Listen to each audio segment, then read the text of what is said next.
ओम नमो नारायण।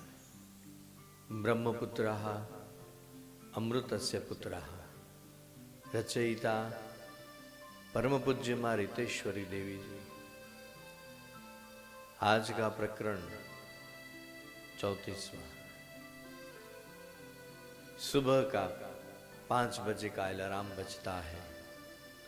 सर्व नित्य क्रम पूर्ण करके प्रातः राश के लिए टेबल पर आ गए हैं। टीवी ऑन किया। न्यूज में अंतरिक्ष यात्री सुनीता विलियम्स का लाइव इंटरव्यू आ रहा था। सर्वे आतुरता पूर्वक एकाग्रता से सुन रहे थे।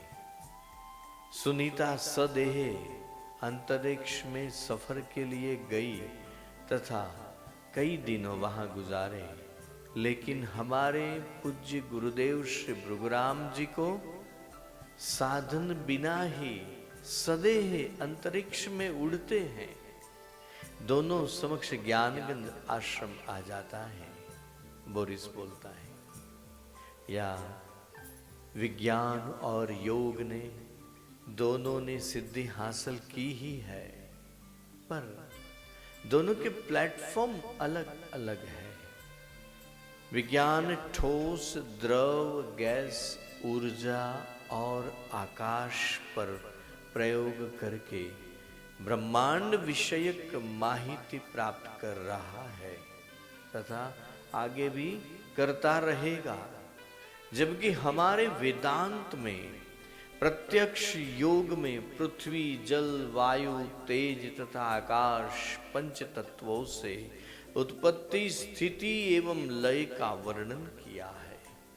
मितेन ने पंडित की अदा से कहा, प्रत्यक्ष योग में ऋषि मुनियों प्राणायाम, 5 तत्व विजय, मनोजय, इंद्रिय जय तथा क्रियाओं में नाभि धोती, किरात धोती इत्यादि इत्यादि को समझकर सिद्ध करके सिद्धि हासिल करते हैं। देख तो यार, अपने गुरुजी भृगुराम जी परमहंस जी शून्य गति से इच्छा के मुताबिक आवागमन करते हैं न, और ये क्रियाओं में भी भौतिक नियम लागू होते हैं। बोरिस बोला, स्थूल, सूक्ष्म और कारण शरीर की बात हमें समझी और अनुभव भी किया।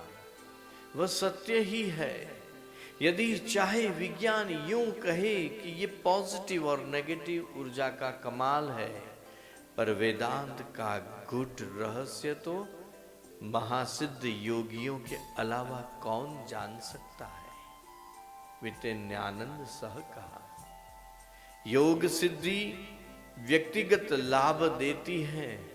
जब विज्ञान की सिद्धि से सुख सहूलियतों के साधन का विकास हुआ है, जबकि योग अंतिम सिद्धि मृत्युंजय है, महाजागृति है। विज्ञान इसके लिए ग्रांड यूनिफाइड थ्योरी शोधने के लिए प्रयत्नशील है तथा अंतिम लक्ष्य या सिद्धि प्राप्त करने के लिए शरीर में सुषुप्त शक्ति, जिसको वेदों में सविता शक्ति, वाक शक्ति, आदिति प्राण शक्ति, कुंडलिनी तथा चित्ती शक्ति से वर्णन किया गया है। वेदांत में यानी उपनिषद में भी आद्या शक्ति, चित्ती शक्ति, त्रिपुर शक्ति या त्रिपुरा शक्ति के नाम बता के वर्णन किया है।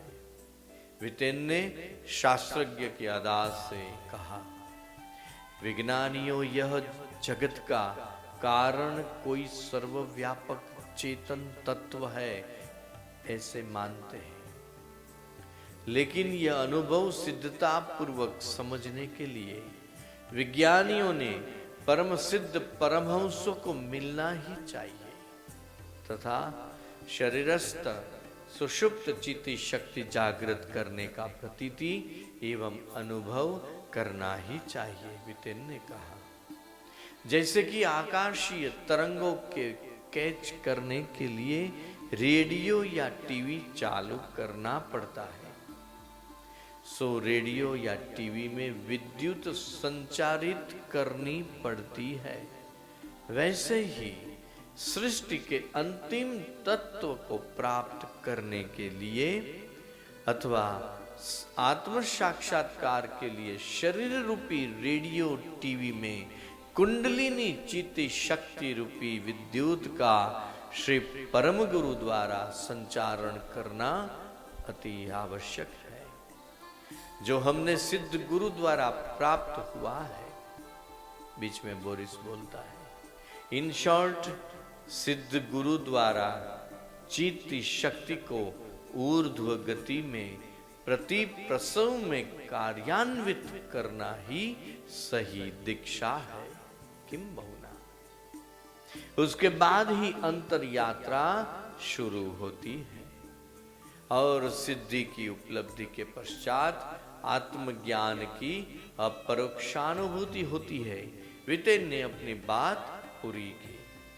हाँ, मृत्युंजय की परिस्थिति का लाभ होता है और देह स्वेच्छा त्याग के बाद परम जागृति अवस्था कायम रहती है। यही तो चैतन्य अवस्था है। सिद्ध को अपनी इंडिविजुअल आइडेंटिटी रखनी हो तो वो रख सके, या फिर से जन्म नहीं लेना हो तो चैतन्य के सागर में विलीन होना, यह उनकी इच्छा पर निर्भर होता है। यही है भारतीय संस्कृति और जीव मात्र का यह अबाधित अधिकार भी है।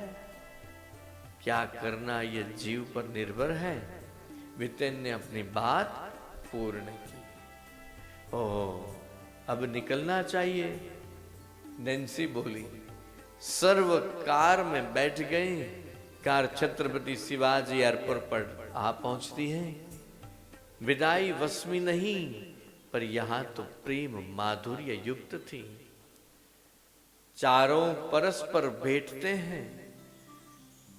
बालकों को आशीष दी और बोरिस तथा नैन्सी एयरपोर्ट के आगे कुछ रस्म के लिए अंदर गए।